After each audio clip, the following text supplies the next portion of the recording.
চোরদের রাজ্যে চুরি ছাড়া কি মাল আসবে? আর জগন্নাথের মূর্তি সেটাও একটা কোনদিন পুরী থেকে চুরি করে নেয়। দেখুন, চোরদের রাজ্যে চোরাই মাল ছাড়া কি আসবে?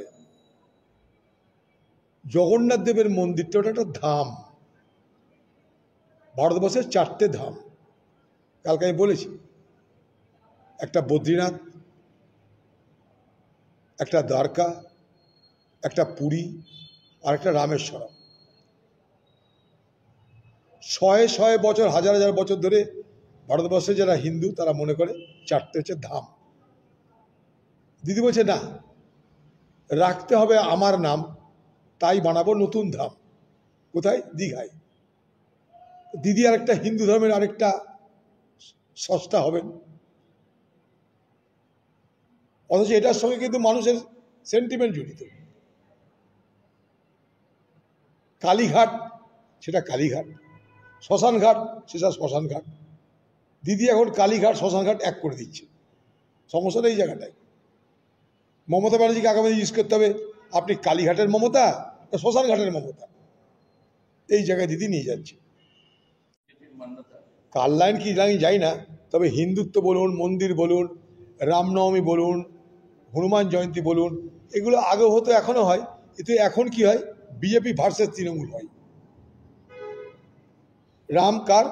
বিজেপি বলে আমার, দিদি বলে আমার। মোদি দিদির লড়াই রাম নিয়ে, মোদি দিদির লড়াই হনুমান নিয়ে, মোদি দিদির লড়াই মন্দির নিয়ে। এরা না থাকলেও মন্দির ছিল, এরা থাকলেও মন্দির আছে, এরা আবার যখন থাকবে না তখনও মন্দির থাকবে, মন্দিরও থাকবে, মসজিদও থাকবে। কিন্তু এখন ভোটের ময়দানে লড়াইটা জরুরি, তাই লড়াই হচ্ছে।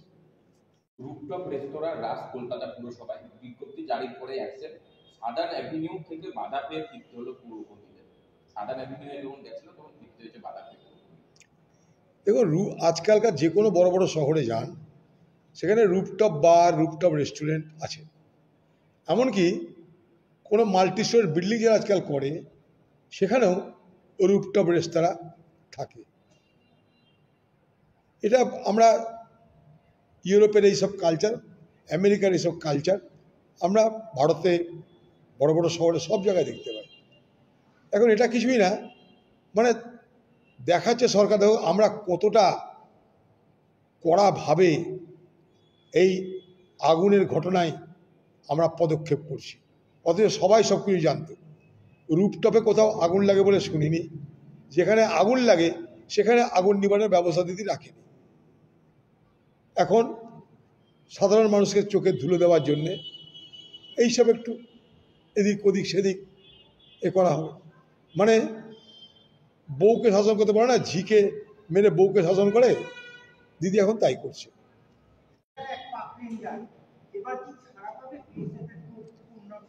দর কষাকষি করার জায়গা তো বাড়ল, কারণ সাধারণত কি হয়, আমাদের পাকিস্তানের সঙ্গে দু ধরনের বর্ডার আছে।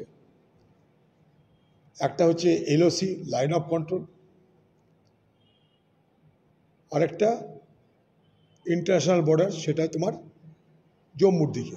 বাকি যা এলাকা ভারতবর্ষে সেসব জায়গায় BSF, যেমন আমাদের এখানটাও BSF, পাঞ্জাবেও BSF। তো যে পুনাম সাউকে ওরা গ্রেপ্তার করেছে সেটা কিন্তু BSF-এর জওয়ান। সেখানে কিন্তু এইভাবেই চলে। আমরা সেসব বর্ডারে গেছি, সবাই সবাইকে দেখতে পাই। সেখানে কখনো তার বর্ডারে ভুল করে ঢুকে গেল, কারণ ডিমার্কেশনটা সবাই বুঝতে পারে না, কখনো ও এলো। আছে বারবেড ওয়ার আছে, ফেন্স আছে, কিন্তু সব জায়গায় সেরকমভাবে থাকে না। ফলে কেউ কারোর বর্ডারে কারোর এলাকায় ঢুকে পড়তে পারে, কিন্তু সেখানে কী হয়, ফ্ল্যাগ মিটিং করে এমনকি দিনের দিনও ছেড়ে দেওয়া হয়। এখানে যেহেতু উত্তেজনা, তাই পাকিস্তান রেঞ্জারদের মনে হয়েছে যে একে আটকে রাখি, কিন্তু কিছু করতে পারবে না, কারণ সেখানে কোনো টেনশন নাই, কোনো মারামারি নাই, কিছু নাই, আটকে রাখতে পারে না, বদমাইশি করছে। এটা হওয়াতে কি হবে, বার্গেনিং করার ক্ষমতাটা ভারতের বেড়ে গেল। তোদেরও একটা, আমাদেরও একটা, কি বলছিস বল এবার? নিশ্চয়ই ভারতের সুবিধা হবে। আর যদি করে থাকে পরিকল্পনা করে, আমি তাদের ধন্যবাদ জানাবো। আমার মনে হয় ভারতবর্ষের যে বিএসএফ তারাও কিন্তু ওদের থেকে ওদের এই চালাকিটার এটা সঠিক জবাব দেওয়ার ব্যবস্থা করছে। পুলিশ যে হেনস্থা করছে এবং বলা হচ্ছে যে তাদেরকে কিডন্যাপ করেছে এরকম বিভিন্ন রকম ভাবে। বলছি তো মমতা ব্যানার্জি আসছে, মমতা ব্যানার্জি দেখাবে এখানে কোনো কিছু হয়নি, সবাই আমার কাছে এসছে। আমি তো বলছি ওদের বাড়িতে শ্রাদ্ধের জন্যে আমাদের পার্টির মুসলিম নেতৃত্বকে পাঠিয়েছি। আমি আপনাকে দায়িত্ব নিয়ে বলছি, পুরোহিত খুঁজে পাওয়া যায়নি, আমাদের দলের মুসলিম নেতারা তাদের বাড়িতে গিয়ে ভরসা দিয়ে শ্রাদ্ধ করিয়েছে। শুনে রাখুন, বিনা পুরোহিতে তাদের শ্রাদ্ধ হয়েছে, তারা বলেছে পরে আমরা ভালো করে করব। শুনে রাখুন, আজকে মুখ্যমন্ত্রী যাচ্ছে বলে পুলিশ ময়দানে নেমে তাদেরকে মুখ্যমন্ত্রী স্টেজে উঠাতে হবে, আর কিছু না। মুখ্যমন্ত্রী স্টেজে উঠাবে, মুখ্যমন্ত্রী বলবে আমি আজ কোনো চিন্তা নাই, টাকা নাও, পয়সা নাও, বাড়ি ফিরে যাও, আগামী দিনে আর তোমরা কেউ খুন হবে না, এটাই বলবে। গুলিবিদ্ধ 17 জন, তাদের কাছে যাবেন মুখ্যমন্ত্রী? আপনি এই তো হাসপাতালে পড়ে আছে, আপনি তো কালকে আসছেন, দয়া করে হাসপাতালে যান, মেডিকেল কলেজে। আপনি স্বাস্থ্যমন্ত্রী, আপনার হসপিটালে ভর্তি আছে 11 বছরের ছেলে, যান দেখে আসুন। 11 বছরের ছেলে মায়ের ওষুধ আনতে গেছিল দোকানে, মায়ের ওষুধ আনতে গেছে দোকানে বাচ্চা ছেলেটা, কিছু জানে না, গুলি চলেছে। পুলিশের নির্দেশে গুলি চালিয়েছে কে? কেন্দ্রীয় বাহিনী, পুলিশের নির্দেশে। পেট ফুটো হয়ে কিডনি ভোগে চলে গেছে, কিডনি নাই আর। যান দিদি, তাদেরকেও দেখে আসেন একবার, তাদেরকেও স্টেজে তুলুন। নাটক করতে আসছেন আপনি। শামসেরগঞ্জের এই হিংসার কারণে সেখানে এসপিকে আর ওসিকে বসিয়ে রাখা, এসপিকে ট্রান্সফার, ওসিকে বসিয়ে রাখা হলো। এখন কি করবে? দে ওসিটাকে ট্রান্সফার, সাসপেন্ড করে, তার সঙ্গে একটা এসআই না এসআই তাকে সাসপেন্ড করে দে। কারণটা কি? এগুলো ছোট ছোট বকরি, ছোট ছোট বকরি, এদেরকে শাসন কর।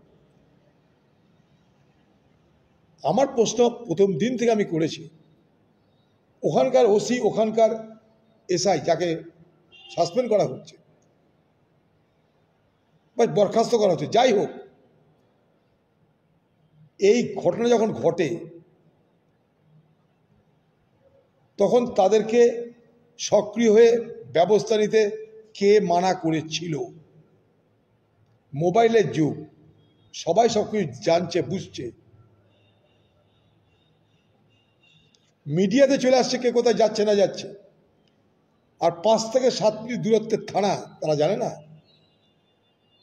আমার প্রশ্ন, তাদেরকে মানাটা করলো কে? যে তোমরা এখন যেও না, নিষ্ক্রিয় থাকো, এই কাজটা কে করেছে? এই কাজটা করেছে স্থানীয় তৃণমূলের নেতারা। তারা চেয়েছিল একটা ঝামেলা হোক, ঝঞ্ঝট হোক, হিংসা হোক, যে মুসলমান ভোট আমাদের হাত থেকে বেরিয়ে কংগ্রেসের ঝোলায় চলে গেছে সেগুলো আবার ফিরে আসুক। কিন্তু বোঝেনি যে এই ঘটনা এত বড় হয়ে যাবে, ফলে তাদের হাতের বাইরে চলে যায়। আজকে বলির বকরা হয় না, আজকে সেই বলি দেওয়ার আগে সেই বকরা হিসাবে ওসিকে, অফিসারকে সাসপেন্ড বলুন, বসিয়ে দেওয়া হচ্ছে, এর আগে এবার সাসপেন্ড করা হলো। এতদিন আপনি কি করছিলেন বাংলার মুখ্যমন্ত্রী? আপনাকে আমাদের প্রশ্ন, 8, 9, 10, 11 এপ্রিল আপনি কি করছিলেন? আপনার পুলিশ কি করছিল? আপনার এসডিপিওর গাড়িতে আগুন লাগিয়ে দিল, তারাই বা কি করছিল? তাহলে এসডিপিও, এসপি তাদের বিরুদ্ধে কি ব্যবস্থা নিলেন? একটা ওসির তার কি ক্ষমতা আছে নিজের ইচ্ছায় কিছু করার? চালাকি কেন করছেন? আপনার দলের লোকরা জড়িত। আপনি যদি সৎ হন, দৃঢ় হন, আপনার দলের লোকদের গ্রেপ্তার করুন, তারা জড়িত। আপনারা জানেন, শুনে রাখুন তাহলে, যেদিন আমি গেছিলাম জাফরাবাদে, কোথায়? এক পরিবারের বাবাকে ছেলেকে খুন করা হলো। ঘটনাচক্রে তারা হিন্দু পরিবার। সেই একই দিনে আমি গেছিলাম সুতিতে, গুলিতে একজন মৃত্যু হয়েছে ঘটনাচক্রে, সে মুসলমান, নাম এজাজ আহমেদ। সুতিতে কিন্তু হিন্দু মুসলমান হলো না, হলো কোথায়? শামসেরগঞ্জে। সেই জাফরাবাদের পরিবারের অবস্থা কি ছিল জানেন?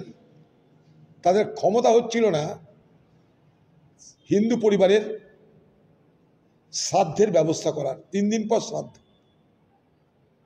অপমৃত্যু 3 দিন পর শ্রাদ্ধ। ফিরে এলাম বহরমপুর, এখান থেকে লোক পাঠিয়ে তাদের শ্রাদ্ধ শান্তির ব্যবস্থা করেছিলাম আমরা। এবং আরও জানুন, ওখানে কংগ্রেস দলের যে মুসলিম নেতৃত্ব, তাকে আমি দায়িত্ব দিয়ে এসেছিলাম, এই হিন্দু পরিবারটার পাশে আপনাদের দাঁড়াতে হবে, প্রমাণ করতে হবে এখানকার মুসলমান সম্প্রদায়ের মানুষ তারা এই বিপদের দিনে হিন্দুর পাশে দাঁড়াচ্ছে। শ্রাদ্ধের জন্য টাকা পয়সা সমস্ত কিছু ব্যবস্থা তারা করল। দুর্ভাগ্য কি জানেন? সেদিন ওই গ্রামের ওই পরিবার একটা পুরোহিত খুঁজে পায়নি যে তার শ্রাদ্ধ শান্তি করবে। অথচ তাদের সেই শ্রাদ্ধ শান্তি করার জন্য কংগ্রেসের পক্ষ থেকে আমি বিশেষভাবে নির্দেশ দিয়েছিলাম মুসলমান নেতৃত্ব বেশি করে থাকতে হবে। আমরা সেটাই করে চলেছি ওখানটায়। পুরোহিত খুঁজে পাওয়া যায়নি, কিন্তু অবস্থাটা বোঝার চেষ্টা করুন। গোটা গ্রাম বিএসএফ, কেন্দ্রীয় বাহিনী, কিন্তু পুরোহিত খুঁজে পাওয়া যাচ্ছে না। আতঙ্কটা কোন লেভেলে ছিল? আতঙ্কটা কোন লেভেলে ছিল? পুলিশের গুলি খাওয়ার পরেও গুলিবিদ্ধ যারা হয়েছে তাদের ক্ষমতা হয়নি পুলিশকে বলার যে আপনাদের চালানো গুলিতে অসহায়ভাবে আমরা গুলিবিদ্ধ হয়েছি। একটা 11 বছরের ছেলে হসপিটালে, কিডনি চলে গেছে তার। এরকম 17 জন গুলিবিদ্ধ হয়েছে। তাহলে আতঙ্কটা কোন লেভেলে ছিল যে হিন্দু গ্রামে পুরোহিত পাওয়া যাচ্ছে না, আর মুসলমান যারা গুলি খেয়েছে থানায় এসে বলার ক্ষমতা হচ্ছে না, বা হসপিটালে যাওয়ার ক্ষমতা হচ্ছে না। জেনে রাখুন, সেখানকার প্রাইভেট নার্সিংহোমে তারা ট্রিটমেন্ট করেছে, হসপিটালে যায়নি ভয়ে। কাদের সৃষ্ট এগুলো? এখন চোর পালালে বুদ্ধি বাড়ছে মমতা ব্যানার্জির। সব ঘটনা ঘটে যাওয়ার পর আপনি মৃতের দেহে আতর ছড়াতে যাচ্ছেন। আপনার হয়ে যাতে সভা সফল হয়, ওখানকার SP, OC, BDO, SDO, DM সবাই ময়দানে নেমে পড়েছে। তারা আসতে না চাইলেও তাদেরকে আনতে হবে, কারণ আপনি যাচ্ছেন।